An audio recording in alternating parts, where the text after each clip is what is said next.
So many of you guys already know that Donald Trump could possibly be arrested this week. Initially, it was supposed to be on Tuesday where this was supposed to happen. However, they need one witness to testify who is testifying in favor of Trump in this whole nonsensical witch hunt of an investigation by the Soros-backed district attorney in the New York City area who is just going and trying to manufacture drama to try and put Trump behind bars. It's probably not going to work even in New York because that is how ridiculous this case is. They're going back to the whole Stormy Daniels thing, even though Trump already successfully sued her for defaming him, and also her attorney is going to be in jail for a long time for many reasons. But what we do know is that they're still trying to indict Trump. They're trying to get him on something. And honestly, it's going to help him. And I covered this in my last video a little bit. And Elon Musk even says, if this happens, Trump will be reelected in a landslide victory. Musk is not the biggest fan of Donald Trump. He has moved to the right, but he is a DeSantis 2024 backer. And it does seem like Trump is going to get the nomination. You look at the polling, he's ahead. He's actually gaining. He's gained since the end of last year. He's relatively on message. He's kind of going back to vintage Trump in a way, but he's more measured and he's bringing new innovative policy to the table. I can't see him losing the nomination. And we're going to talk about how he would fare in a general election, especially if they keep going through with this nonsensical political targeting that is probably going to end up bolstering his base and helping him at the end of the day. And this is leaving people in the middle scratching their heads as well. So we're going to do an election prediction. We haven't done an election prediction for 2024 involving Donald Trump since I believe the end of last year or so. So we're going to be filling out this map in this video. And it's important to understand one of the reasons why Republicans underperformed in 2022. A lot of people will say it's the fact that they're Trump candidates, but then you look at exit polls and Trump really wasn't an issue either way. And the number one reason was mechanics. Obviously, we could talk about the GOP establishment doing everything they could do to leave solid candidates out to dry in fundraising, and that's all true. But it goes a little bit deeper than that. It's all down to turnout. A lot of Trump's base didn't even turn out in the midterms, especially across the Midwest. That's why you saw the most underwhelming results across Wisconsin, Michigan, Pennsylvania, etc. And we do know that. But also, these voters typically that are low propensity don't turn out on these midterm years, and also because Republicans don't do what they can do to chase them. Trump, on the other hand, now is changing his tune on early voting and mail-ins because Democrats utilize these things to their advantage. Republicans have not been able to. They haven't really been doing it ever since these things were implemented in 2018 and 2020. And Trump is saying that he still wants to have election day voting in most instances, but still is admitting and agreeing with the fact that Republicans must embrace every single option. You get the, mail-ins sent out to the elderly people, whatever. You put drop boxes in these rural areas, and then you have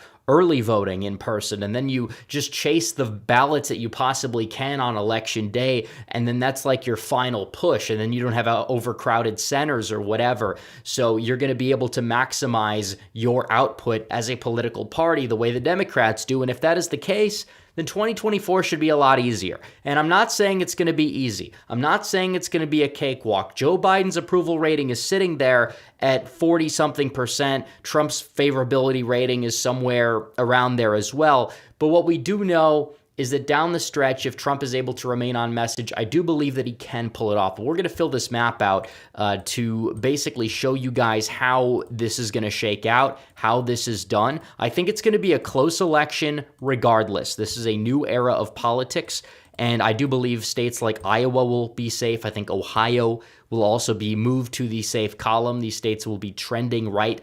I don't know what the popular vote is going to look like this far out. It's possible that Trump could come close or even win it. Republicans won it by 3 points in 2022, even though they didn't do so well in swing areas. And you could say that a lot of that has to do with the fact that they just didn't do that well in the swing states, but they did extremely well in states like California and New York compared to past Republican performances. And we'll see to what degree that will actually continue. I know it's interesting because you have a lot of New Yorkers that are conservative fleeing to Florida, but then you also see New York becoming a more Republican state as a whole. Obviously, Hochul's not popular. The down ballot effects had some play there, but still, it is possible you could see him do a little bit better here and there across these states, and I don't think that should really be discounted as a prospect. Maine second will also move to safe there. Okay, so now we have swing states. Obviously, New York is going to go safe blue. At least we're putting it as that for now. And then we are going to fill out the remainder of these states. Colorado as well will be safe blue. So we'll go to the likely Democrat states. I think Virginia, I could see this one bouncing back a little bit because you have a more competent party in the state of Virginia. Trump is not really that popular in the state. He's not going to make it super competitive.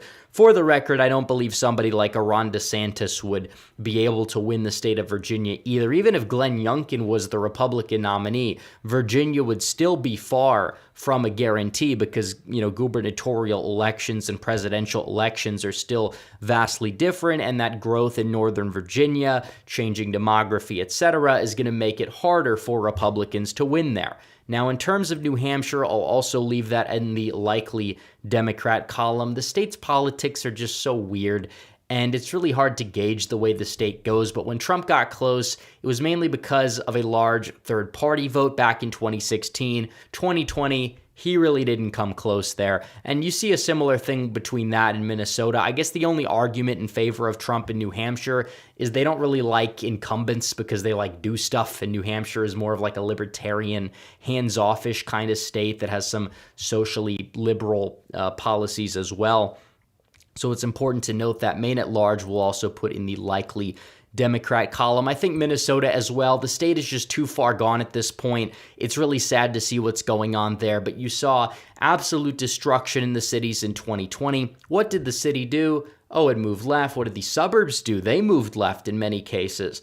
And it's possible he could see some more, bounce back in some of these white working class type of suburbs. And that's very true, especially with some of the policy that he's proposing. But still, I personally still think Biden's going to win it by around, 5 or 6 points or so. That's going to put it in the likely Democrat column. But arguably, the state party is no longer the worst in the Midwest, given what's going on with Michigan there and the fact that they've gotten rid of that Republican legislature they've held for so long, and it's now a Democrat trifecta there, and they're going to do everything in their power to keep it that way, even though Trump is a transformational figure and can inspire turnout. So we'll get to Michigan in a little bit. Let's get to the likely Republican states as well. And I think it's important we start off with Florida.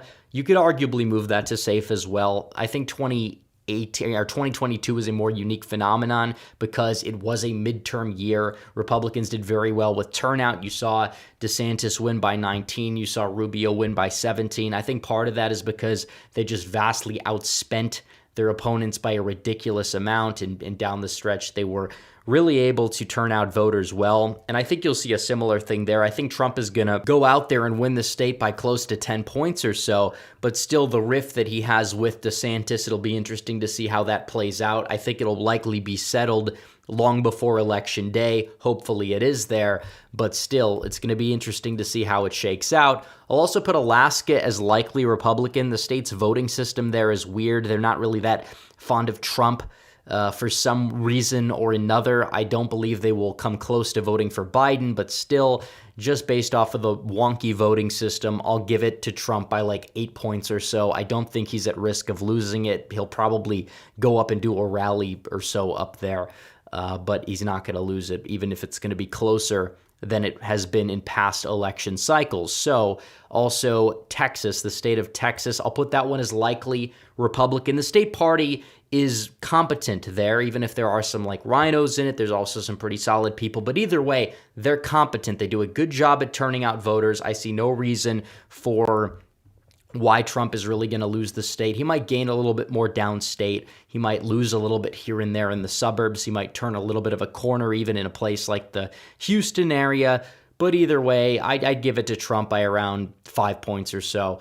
So we'll move over to New Mexico. This one is actually likely Democrat. Forgot to add that in that column. Nebraska's second, arguably as well, given some of the trends you're seeing there. And even though this was redistricted a little bit more Republican, it wasn't really redistricted Republican enough.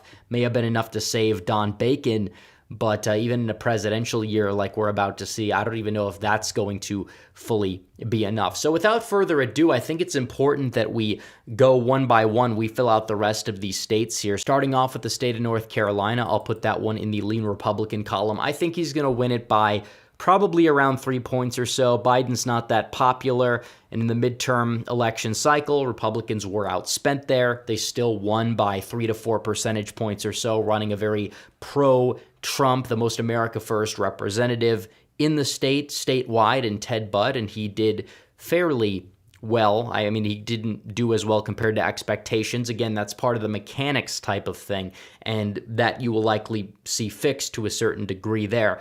But the state of Pennsylvania, I think that when it comes down to this whole indictment thing, what is Trump's strategy in Pennsylvania? It's going to be to run up the margins in Northeastern compared to the way that it was in 2020. Biden saw a surge there. You could say part of that was because he was from that region, although now you can wedge him against those people, say he's abandoned you for the past 4 years. I'm going to bring back the jobs again. We're going to have it the way it was before.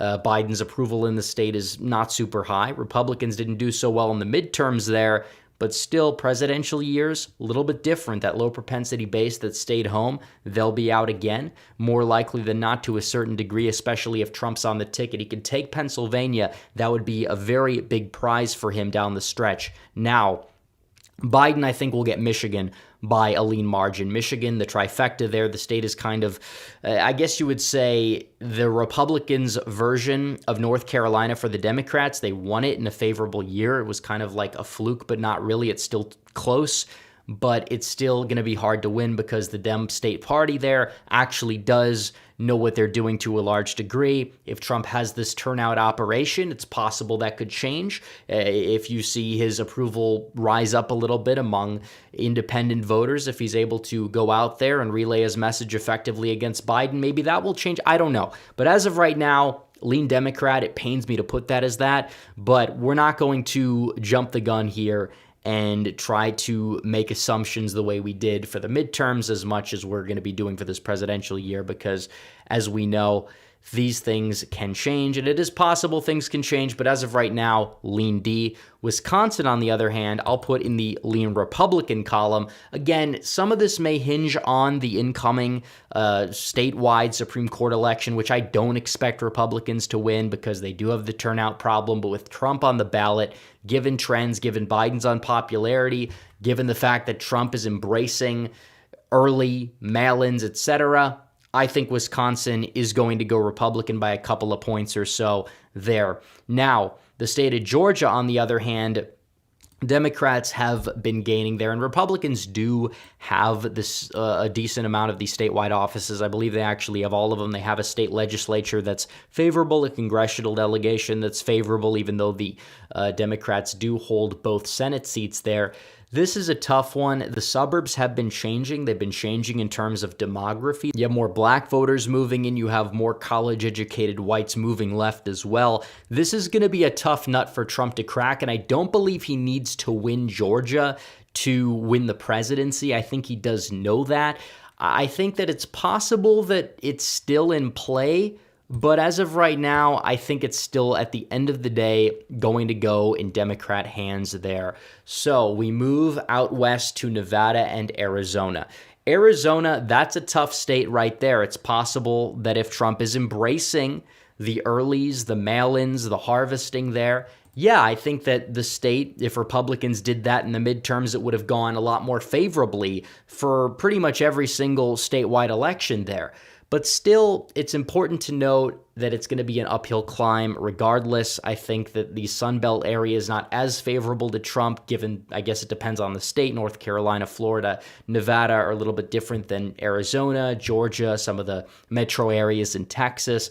I think Biden, at the end of the day, will have a very razor-thin, narrow edge in Arizona, especially because Republicans have lost a decent amount of ground and power in the state. It's possible Trump could win it, but as of right now, we're going to be a little cautious. We're going to put Arizona in Biden's column. Nevada, on the other hand, Republicans have been gaining.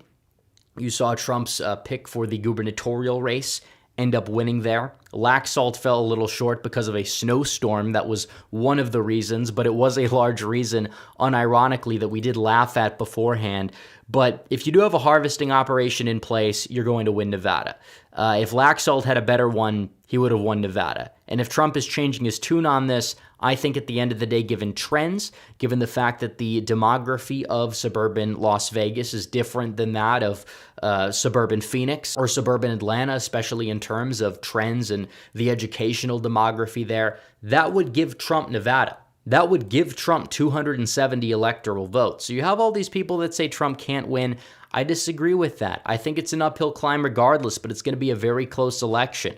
And all of the DeSantis people that will be saying Trump is not that electable, DeSantis would do very well. DeSantis might do better in a place like Georgia or Arizona, but Trump can win without those states. Can DeSantis do really that well in these Rust Belt areas among these low propensity voters? I mean, we saw how that turned out with just like some generic Republican candidates for governor. Even if they were backed by Trump, they really didn't have the full support there. And obviously they were outspent, but some of the Senate candidates as well, even if they were endorsed by Trump, it didn't exactly pan out in terms of getting the turnout. And that's why you have somebody like John Fetterman in the Senate. That's why you had a crazy person like Mandela Barnes get within 1% in the state of Wisconsin against an incumbent there. So altogether, what we do know is that DeSantis is an unproven product at the national level, and Trump is somebody who can win if he does things a little bit differently than he did last time. It seems like he's willing to do that,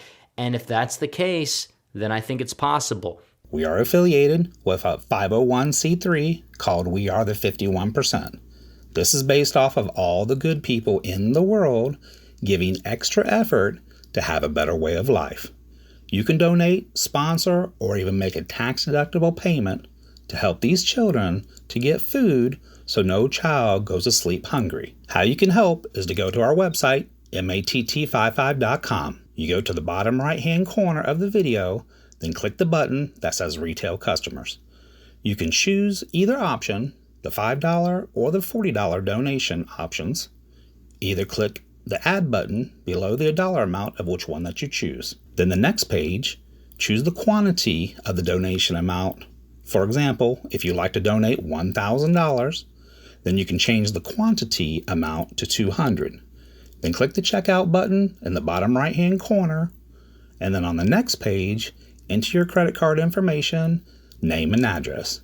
We will send you out a receipt for the amount, so you can write this off as a donation on your taxes or also on your business taxes. Remember, our main goal is $1 million to help sponsor 20,000 children.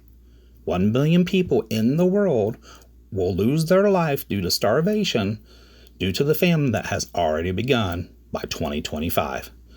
In case I don't see ya, good afternoon, good evening, and good night. Yeah.